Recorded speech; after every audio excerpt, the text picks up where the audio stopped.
linguistic identity. But why the conference is in English? That's a big question mark, right? So the message is very clear. The rest of India has 3 language policies.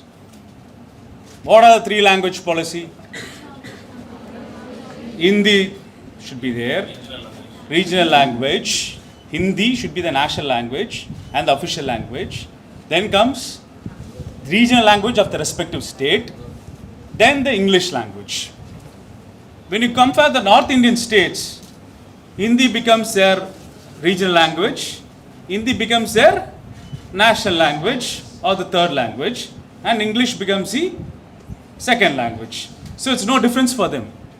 But when come to South, in Tamil Nadu, in Kerala, in Kannada, in Andhra, we are being imposed to learn 3 languages. Right? For North Indian states, in the name of 3 languages, but they are learning only 2 languages. But in South Indian state, we are being imposed to learn 3 languages. So it was Arigar Anna who fought for us. Come on, man, don't load our students with your language. For us, we have our mother tongue, which is Tamil, to communicate with my mother, to communicate with my family, to communicate with my brotherhood. And our students can learn English to communicate to the external world. Open up to the language of medicine, to law, to humanities, economics. Our Tamil students will interact with the world with English. What's the necessity for us to learn Hindi? Why are you imposing us? So that struggle started in this place by Aringaranna. So that's why our conference organizers are celebrating Aringaranna today to say, yes, we are a 2-language nation, unlike the rest of India. So when Aringaranna started this protest, our honorable minister was describing how the anti-Hindi agitation is happening. All this pro-Hindi people questioned Anna's stand. Come on, guys. You are denying the opportunity of Tamil people to learn Hindi. If they learn Hindi, they can go to North. Innumerable job opportunities are available in North. That was, they said, in the year 1965. Now, in 2023, we'll make a comparison. Tell me, how many people from North are coming to South? Tell me. We, by learning Tamil and English, our people have become IAS officers, IPS officers, software engineers, and we are going abroad for job opportunities. But my Hindi brotherhood are coming to Tamil Nadu for what jobs? Class 4 jobs, Class 3 jobs. But as professionals, we are going abroad because the foundation was laid by DMK and Aringaranna. So that foundation is responsible here for giving it to a 2-language policy. So that's the reason our conferences are made in English today before the professionals, because we are commemorating, we are celebrating the Dravidian movement on the 2-language policy of Tamil Nadu, which has been an inspiration for other states. Now Bengal is fighting hard. Now Orissa is fighting hard. Now we have voices in Karnataka to retain the mother tongue for the culture, for the ethnicity, and learning English, promoting English for excellent job opportunities for the people of the state. So Anna forced on this development. So it's always iconic for Dravidian leaders to think ahead of their generation. So today, we are talking about some turning points, right? DMK was a social organization. Our honorable minister gave a vivid history of explaining the DMK's narrative. You should understand, DMK was a social organization. It was not involved in electoral politics. It was involved in youth empowerment, scientific temper education, rationalism, and all social justice schemes were happening. But everyone pressurized DMK, why can't you participate in electoral politics? That turning point in 1957 happened in Tiruchi. So Tiruchi is a place where DMK decided to participate in electoral politics, And it is one of the best turning points in history of Tamil Nadu. Because of DMK joined electoral politics, it was able to translate this policy into action. And simple example, what I have described is a two-language policy. When Anna came to power, the second turning point, see, as long you should understand this society is a caste-ridden society. We are a graded hierarchical system. We are a system of upper caste people dominating the majority lower caste people. And we have a system called Kulakalvi Thittam where you are entitled to do what your fathers and grandfathers have to do. Right? Suppose if your father is a doctor, you can become a doctor. If your father is an engineer, you can become an engineer. So what they said, worship, they said work is worship. Who? For white collar job people. Imagine they are pushing the same concept to agricultural laborer. If your father is an agricultural laborer, mother is an agricultural laborer, even you are intelligent, you are not entitled to become a doctor or engineer, you should be an agricultural laborer. If your father is a cobbler, you can be only a cobbler. If your father is a manual scavenger, your mother is a manual scavenger, you should be a manual scavenger for life. This system had sanctioned of our religious scriptures in the name of caste. They codify it. They brought in a lot of supernatural forces, God-given voices to say that, and they made follow people for generation together. So caste system was literally a way of life for everyone. So this is a hierarchical system we had. The main purpose of the Dravidian movement or the Justice Party is to remove the structures, remove the shackles, remove it so that the development of the lower caste comes up. So we aim for an egalitarian society. Suppose this is an arena where everyone are in the equal sitting proposition. Imagine this same arena, I place special chairs one particular community. I make intermediate chairs for another community. I make the rest of the people to sit down. And I make one group of people to sit outside. How it's possible? Is it justice? It is equality. So, all our proponents of Manu Dharma and Sanatana Dharma wanted this hierarchy system because this is a way of life. But what Dravidian system said, come on guys, come on girls, all are equal, sit equally among chairs. That's a fight. It's been going on for centuries together between the Aryan way of life or Sanatana Dharma way of life, or the governor used to say, no, Manu Dharma way of life, versus us, which is preaching equality, egalitarian values. So this fight is always there. We are champions for this, to fight for us, and came from the medical community. Our Honorable Minister vividly expressed the role of Dr. Nadesan, Dr. T.M. Nair, who formed the early Justice Party. One of the landmark reforms what Justice Party did, right? Previously, they had an entrance screening test to join medical colleges and professional institutions. You know what is that? Pre-independence. If you learn Sanskrit only, you are allowed to enter into a medical college. So who knows Sanskrit? Does agriculture labor know Sanskrit? Does a manual scavenger know Sanskrit? Who learned Sanskrit at that point of time? Who? Who knows Sanskrit at the point of time? Only the upper caste, priestly caste will know Sanskrit. So indirectly they put the law, if you know Sanskrit, then you can enter medicine. What's the attachment or what's the relationship between learning language of Sanskrit and medicine?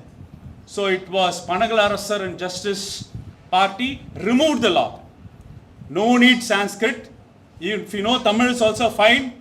If you are equipped to learn medicine, please welcome. So that landmark reform started in this state 100 years back. 100 years back. Then they had something called communal rotation, where they implemented a policy of social justice to give incentive programs for the underprivileged. I'll quote some examples. If you go to Australia, you know Aborigine tribes, right? They are the native people. If you visit any of the universities in Australia, they have special reservation for Aborigine people because they want their son of the soil to become doctors, engineers and professionals. If you go to US, long-term slavery movement were there. Blacks from America, were migrated to work in tea plantation farms in USA. Civil war happened there in USA. They said blacks should be given equal rights. Civil rights were established. Now, if you go to all the universities in USA, you will have representations for blacks. Right? No one question asked. If you go to South Africa, the place where Nelson Mandela was there was apartheid policy. Only white policies were there in a black nation. Nelson Mandela fought for the rights of the people and he restored them, that all political representation in education institutions, in job affairs, equal relationship between whites and blacks should be there. But in this part of the country, in the name of caste, in the name of labor, for 2,500 years, we oppressed a segment of people to do menial jobs. Gender, we already, what do you say, women has been always subjugated as a caste, lower caste. Women has been kept out of the system. Lower caste are kept out of the system. So, our Dravidian movement fought in lines of Nelson Mandela. Our Dravidian movement fought in lines of Martin Luther King in this arena to establish that we should have equal representation for everyone. So, in a classroom, what they did, they divided. This is a percentage for scheduled caste people. This is a percentage for scheduled tribe people. This is a percentage for most backward class people. This is a percentage for backward class people. That assortment was necessary. People may say, sir, how come a scheduled caste student with the low marks, 3-4 marks lower than mine, was able to get a better seat than me?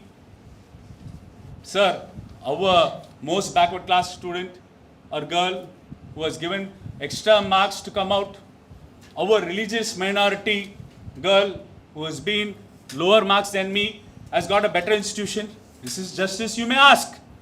But you have to understand the longitudinal preference, because they have been subjugated for generations together by this type of caste system. Down under, we are giving incentive programs. So there are a lot of studies. Whenever an institution represents the communal harmony, that institution's productivity is surmountable. Whenever an institution is following the so-called merit system, only the top of the top of the top, only the privileged castes have the representation. Now the union government has introduced something called the NEP, where it filters the underprivileged section. What is the outcome we'll assess? All India Institute of Medical Science. It is in Delhi, yet to begin in Tamil Nadu. Still they are opening up aims for many years. Not yet, no visibility is there. In Delhi, All India Institute of Medical Science have no reservation policy till 2006 to 2011. It was started in 1956, right? Totally, so far, 56% of doctors produced by All India Institute of Medical Science, where a union government provides 550 crores per year, 52% of the doctors are not in India. They are in US and UK health system. But come to Tamil Nadu, where we have the social justice program of 69% reservation, formulated by Kழகங்க, shaped by Kழகங்க. In the year 1972 to 76, increased the backward class reservation from 25 to 30%, scheduled caste reservation from 16 to 18. In 96, he gave a special incentive program for medical colleges for rural students. He gave a special quota called rural quota. That is SC rural quota, BC rural quota, MBC rural quota for the rural underprivileged students to become doctors, engineers and IAS officers. In 2006, Kழகங்க gave inner reservation for Muslim women, for Muslim students. And he gave inner reservation among scheduled castes for Arundandir population to give a composite number of 69%. You know what's the dictatorship of Tamil Nadu? 89% people who are educated in Tamil Nadu are in Tamil Nadu. So Kழகங்க's policy is, if you want to deliver health service to the sons of the soil of this particular part of the country, you make the sons of the soil as professionals. Simple. Okay. You know what is Arundandir population? You know what is their generations they were doing? They were involved in manual scavenging. People who have visited, your fathers or mothers who visited, you know the railway track? So when the railway track engines put out their open defecation paths. It was entrusted to a community to carry the manuals, scavengers, feces on the heads, to put it in a common pit. You know that? If you visited in many of the hospitals 10 years back or 20 years back, who will be involved in cleaning of your latrines or WCs or the toilet? It was entrusted in one particular population. It was Kalaignar. We introduced a policy. Come on, man. How long you will be in the hospital bathrooms cleaning? I am giving you 3.5 reservation to you for your community, so that your sons, your grandsons will become doctors of the same hospital. What a dramatic change. I went to a district called Coimbatore, Avinasi, where Papa Mal, who was a food preparation in the school, government school program, who prepares food. She is a IMA who prepares food for the school children. All the upper caste fellows came in and fought throughout Papa Ma, saying that she belongs to an oppressed community because of the Arunadhya community. So I myself, and with my DMK volunteers and my Periyarist volunteers, went there to Papa Ma's to show some solidarity. She prepared food for us and we ate. And Papa Ma's was a victim of caste oppression. So I was discussing around, moving around the villages. I found out 7 doctors, 7 young women doctors belonging to Arunadhya community studying in Coimbatore Medical College. I asked them, how come you are in Coimbatore Medical College? Sir, my brothers or my fathers didn't have this reservation. It was Kalaignar who provided us reservation. Now I am in from Coimbatore. I belong to this scheduled caste community. What Papa Mal has witnessed is surmountably shocking. But see, sir, Kalaignar is given an identity to us as doctors to serve our community. So what a transformational change Kalaignar has impacted in the social milieu of Tamil's life is the thing. So you people should understand reservation or affirmative action formulated by Dr. Kalaignar, the 16% reservation policies incentivized not for electoral politics, not for vote bank politics, but to attain equality and fraternity among people. So that's the reason we have huge number of health workforce in Tamil Nadu. It was Dravidian ethos of Dr. Kalaignar. If it was Dravidian politics of Dr. Kalaignar, we have the maximum number of doctor population ratio. It is 1 in 3,000 in Uttar Pradesh and North Indian states. Our target is 1 in 2,000. You know what is in Tamil Nadu? For every 254 population, we have a doctor here. It's equivalent to European nations. It's because it is uniformly spread. I can come to Tiruchi, I can see a cardiologist, nephrologist. I can go to Virudhunagar, I can see a cardiologist, nephrologist. I can have a theatre technician staff. I can have a cath lab in Kanyakumari district. I can have a dialysis machine happening in villages of Madurai. Because of what?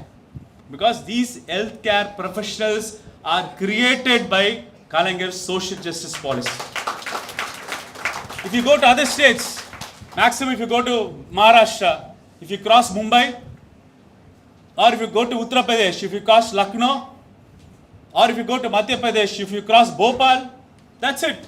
100 kilometers or 50 to 100 kilometers you travel from the main cities, it will be barren lands. But in Tamil Nadu, you can find state-of-the-art medical facilities in all the districts is because of the social justice policy.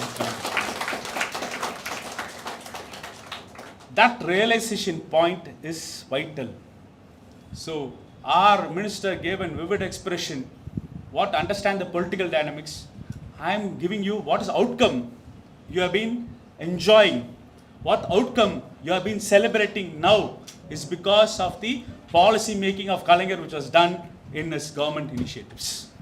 With that, I'll give you just 3 programs. 3 programs. I'll take you back just for 3 programs, each 2 minutes of Kalaignar's special flagship programs. When Kalaignar formed his government in 1971 to 1976, in 1972, he celebrated his birthday. So he announced a program called Beggars Rehabilitation Program. Union government gave a policy called National Leprosy Eradication Program. It is identifying leprosy. You know what is leprosy? Right? It is the deadliest contagious disease during the Christian wars, holy wars, where people will have complete transmittable diseases. So what will happen? Nerves will get affected, skin will get affected, digits will be resolved, their productivity of life is gone, so they become beggars. So if you ask your parents or grandparents, so kushtam vandavanga ethana perna, they'll go in roads. Family roads la povanga. The kid will be affected, the wife will be affected, the father will be affected, they'll have the chairs, the roller wheeler chairs, they go in railway station, bus stops. There was a huge problem and Kalaignar took over. So what did Kalaignar do? He got some funds from the Union government in the name of National Leprosy Program. He developed the beggar rehabilitation camp and integrated these programs too. So what he did, he developed around 2 lakh slumboard tenements. Similarly, he had a leprosy rehabilitation tenements, or I would say community centers. Each community centers which will house 200 leprosy families. And each communities will have 2 doctors, 2 staff nurses, 1 community care health expert, and 1 vocational trainer. And a school and park will be available. Each leprous or each patient will be paid ₹2 at that point of time. Imagine 1972, ₹2 per week, which is equivalent to 2,000 per week, adjusting the inflation rates. And each tenantments, he spent around 4.5 lakhs for each tenantments, which can be equivalent to 4.5 crores now, 4.5 crores now, at that point of time. So what he did, he gave treatment, he gave food, including non-vegetarian food, on Saturdays and Sundays. He made doctors to give treatment. He made the staff nurses to dress them. And he made the vocational training experts to teach them some livelihood, like what you say, like handlooms, tailoring, carpentry work. And he also had schools for those kids. So what happened in 1972 to 1976, for 4 years, slowly the leprosy problem was contained. Slowly the beggars circulating in Tamil Nadu also were contained, and they were restored back to the normal life. So people asked to say, Kalaignar, press meet used to ask, Kalaignar, you are an atheist. You don't believe in God. Yes, I don't believe in God. Where do you go for your pilgrimage? He said, attending the beggar rehabilitation camp is my pilgrimage. Visiting the poor people camp is my pilgrimage. There's a wonderful photograph in our social welfare department. I would request our honorable minister to retrieve the photograph, where Kalaignar will be sitting in the center. All the lepers got cured will be surrounding him with celebrating mode. So that's an icon where Kalaignar integrated an union government program, local adaptation. He involved the healthcare experts to eradicate leprosy in Tamil Nadu.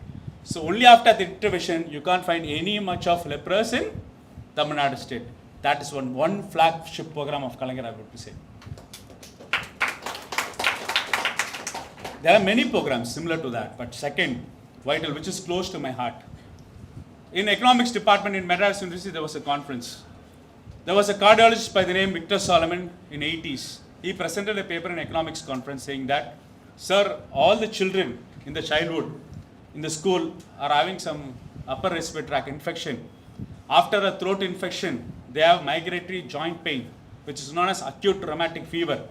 If you fail to detect the acute rheumatic fever at that point of time, those infection will also raise autoantibodies and affecting heart valves, so that the heart valves are getting shrunken. So the child who are having a respiratory tract infection at the age of 20 and 30 are having valvular stenosis and valve diseases. At that point of time in 90s, that every 100 cases we see in OPDs as medical practitioners or nursing students or physiotherapy students will have a valvular heart disease as an exam case. A rheumatic heart disease, valve stenosis, everything. They'll be waiting for queue in government general hospital, cardiothoracic department, for waiting list for surgeries will be so huge. Not everyone will have a valve replacement surgeries on a high-tech cardiac thoracic surgeries. So this doctor gave a suggestion. Why can't we intervene them at the earliest? So the economics professor was Kalagan's walking friend. So whenever Kalagan was doing walking, he received this message. It was in 96, 2001 regiment. This program was said. So what did Kalagan read? Okay, pasang enga povanga, where the kids will go? School.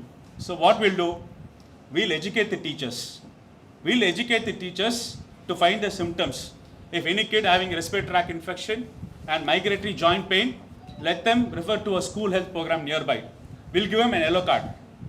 By giving a yellow card, let the school health will give penicillin tablets. So when you give penicillin tablets to a child, when the respiratory tract infection and joint pain is there, it will prevent the heart involvement at the age of 20. Simple. So Kalagan named it himself as Vaalvali Thittam. He gave an yellow card to all the kids. So each and every school teacher was trained in that particular program, and then this program was implemented. So lakhs and lakhs of children had the problem in Tamil Nadu. So everyone were given free penicillin tablets for 5 to 10 years as prophylaxis. So they were dealing and primordial intervention at the ground level to prevention of heart disease later. So that was named as Kannuli Thittam. Now in 2023, in 90s, for every 100 children, 23 children suffered from the disease. You know what's the incidence now? 0.1%. 0.1%. Because one man, Kalagan, thought about it, intervened and formulated the program by himself to prevent the incidence of rheumatic heart disease. That one small intervention. Last and final intervention, I would suggest, it is our honorable minister gave out the Kalagan Kapidu Thittam. You see the huge queue in government hospitals for poor people, for waiting list for doing surgeries, right? So idea was formulated. Why people should wait in government hospitals? Let them get treated in a private setup. Let the government pay in the form of an insurance system. It was with huge resistance at the point of time. How we are going to allow a poor man to go into a private hospital and get treated? They'll drain out many of them. So Kalagan devised a mechanism called Kalagan Kapidu Thittam, an insurance program for the economically lower population.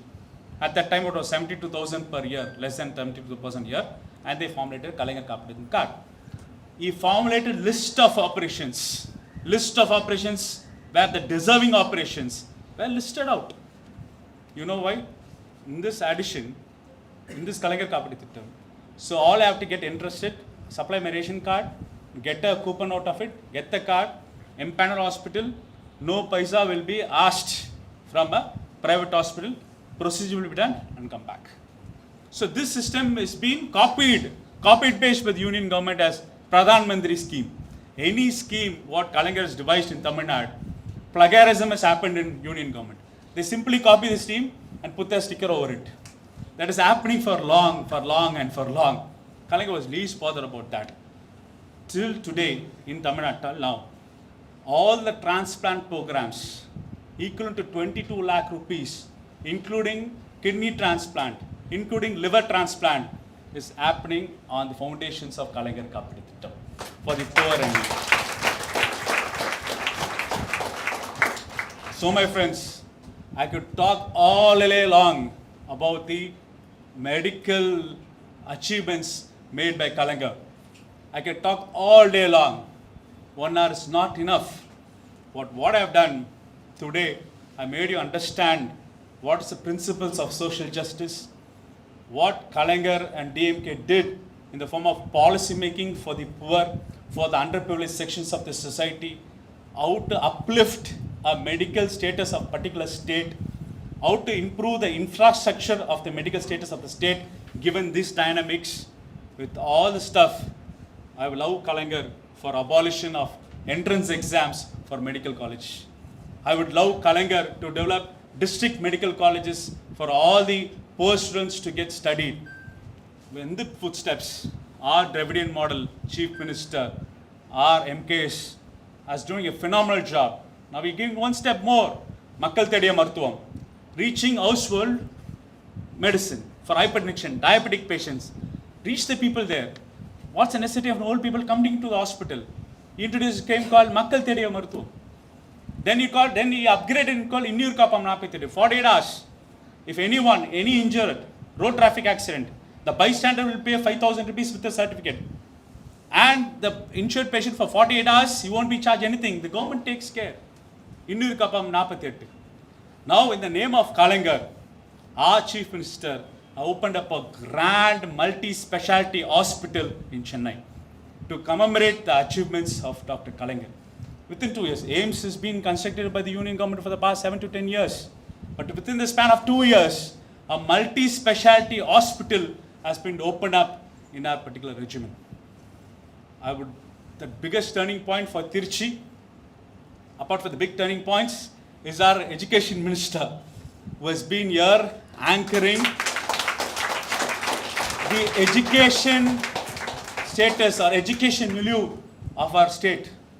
See, after COVID, 5 minutes, after COVID, all these girl children left out of schools. They thought the necessity of the school education is not important.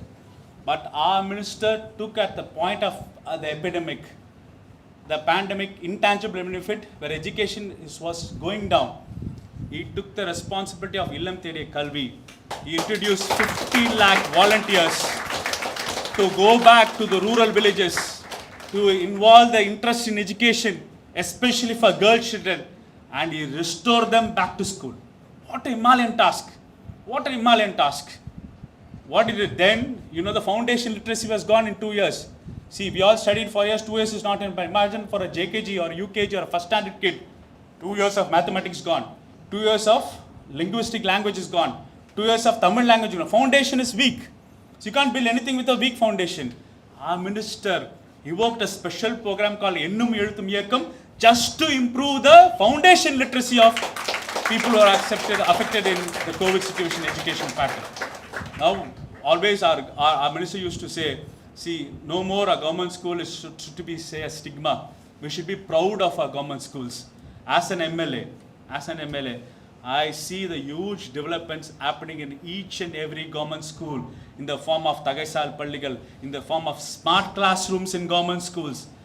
After the 7.5 reservation quota for the government school students, then also we have special training programs for government school students to join IIT, IIM as well as BITS Bilani. Now the data will come where first time in history of Tamil Nadu, literally 700 students have literally taken up Central Institute's exams from government schools.